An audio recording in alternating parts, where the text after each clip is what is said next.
Hey there, Natalie May here. Today I'm going to show you how I created this page for StencilGirl. This is a mixed media page of my grandmother and my daughter Jessica. My grandmother has now passed away, and this layout is all about how we carry her memory in our hearts and that we miss her terribly. So sit back and relax and have a bit of a look through how I create this page.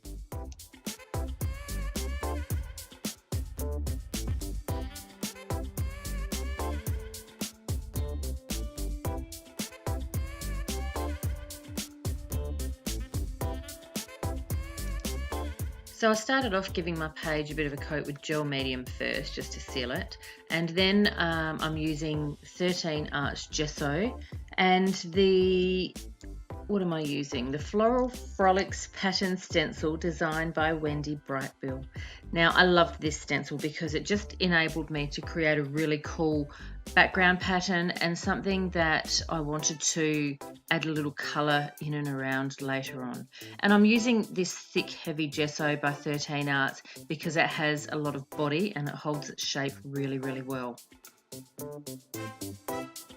So you have to excuse the colouring of my video. Unfortunately, I'm having some lighting issues with my new setup, but you'll get the picture. So I'm using some beautiful papers that I found in my stash. They're also from 13 Arts, and they are beautiful colour tones, simple patterns, and quite a nice beautiful floral design. So I cut up a few little bits and pieces just to start planning out my page. When I'm doing mixed media layouts, I tend to not use a trimmer as much. I find that it's a little bit too perfect if I use a trimmer, and nothing about this that I'm doing at the moment is perfect, so scissors are fine. So then I use what I actually thought was gel medium to adhere it all to my page. Then I have a bit of a moment later on when I realise I've just used clear gesso to stick it all down. Total blonde moment, but in saying that, it works, it's stuck, it's fine, and I do go back and add a little bit of glue. So I'm just going to lay it all in and lay it all around, get it all set up ready to go to start then sticking down my other elements. Beautiful. Okay, so I'm using a little chipboard. The chipboard has already been sealed with a little bit of gesso, and I'm going to stick those down. So the chipboard I'm using is from Imaginarium Designs, great little Australian company. Fluffing around, stick it, just stick it, there you go. Beautiful, that'll do. Look at that, perfect. And sticking it down with clear gesso. Totally kicked myself when I realised I'd done that. Okay. And stapling it on just for good measure, which is a really good thing at this point, since the gesso will hold it down to the page, but it is not the best option.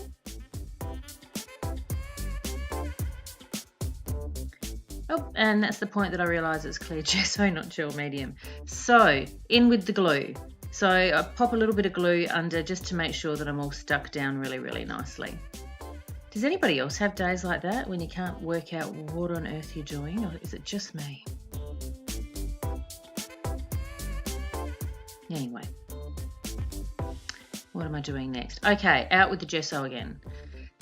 So what I'm wanting to do is I want to seal the papers because I'm going to be using watercolours on my background to enhance the papers and build colours up on the background. I've decided to use gesso to build in some big elements in and around my chipboard and to seal my paper.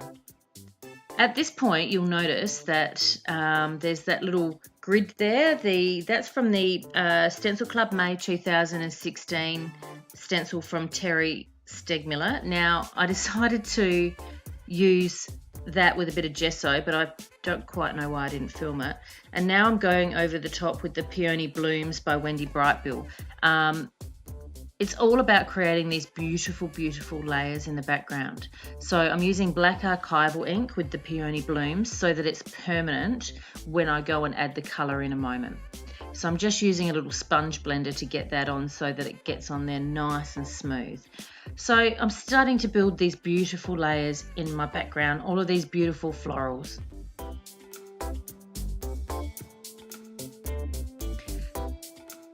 Now we have got a, excuse me, now we've got a beautiful stamp from 13 Arts just to add a little bit more texture.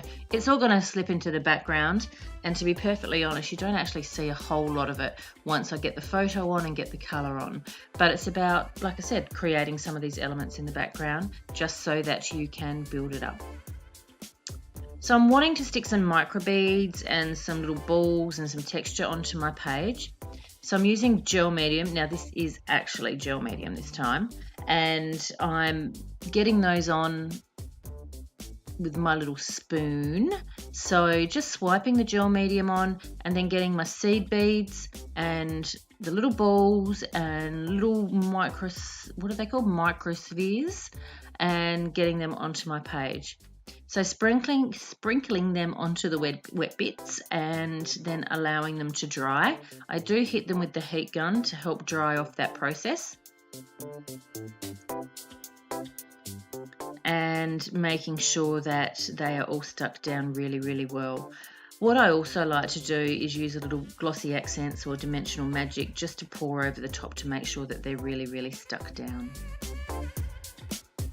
I have a lovely little stash of metal embellishments, so I dragged some of those out of the archives and used some glue to slide those in under my pattern papers. I swear I must have been having one of those days when I created this page, because at this point I don't even realise that my page is upside down. Anyone would think that I've never done this before. God, my gosh. Anyway, so I slide all of these little metal elements in and make sure that they're all stuck in under there really, really good. And this is all about the texture that we put onto the page before we start building the layers. So now that that is all down, what has to happen is that we need to, oh, there we go, flip it.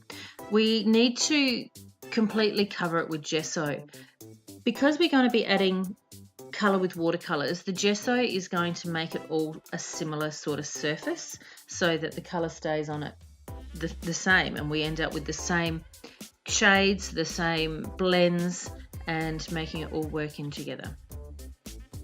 So I just use a bit more gesso to lightly get in there, tone it all, and drying it all off as I go.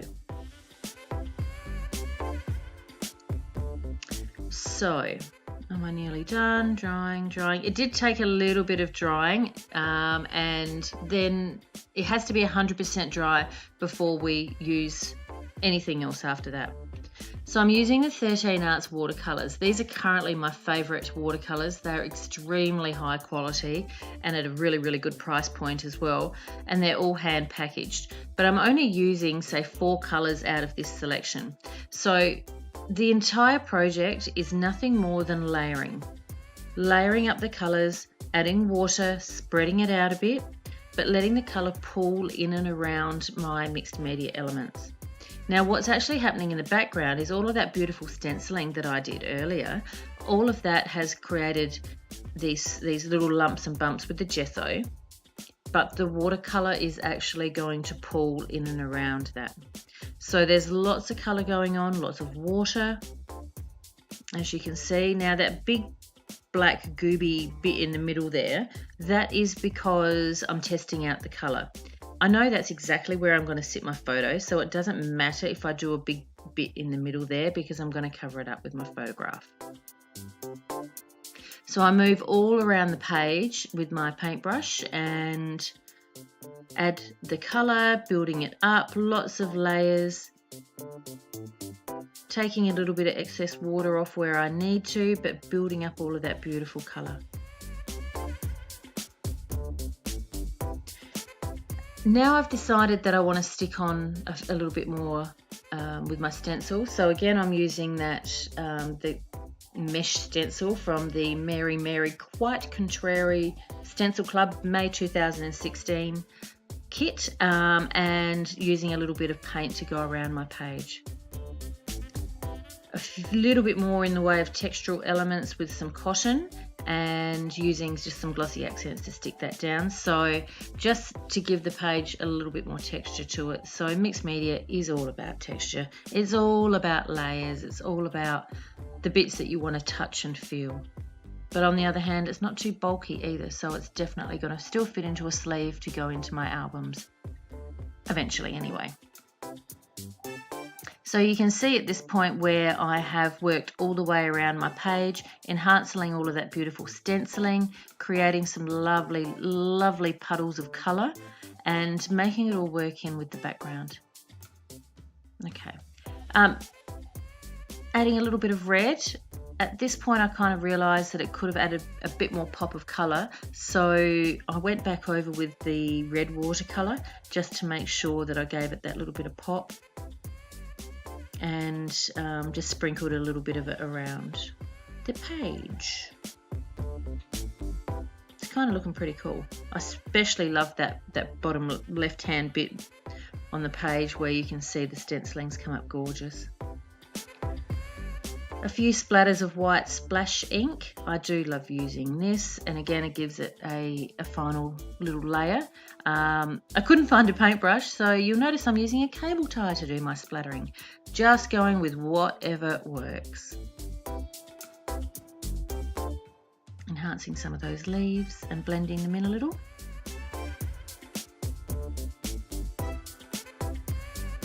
And last but not least, I wanted to create a bit of a title about how we carry her in our hearts. So I'm using the 13 Art Splash ink and just wiping it straight onto the top of the wood veneers, allowing them to dry and then sticking them down.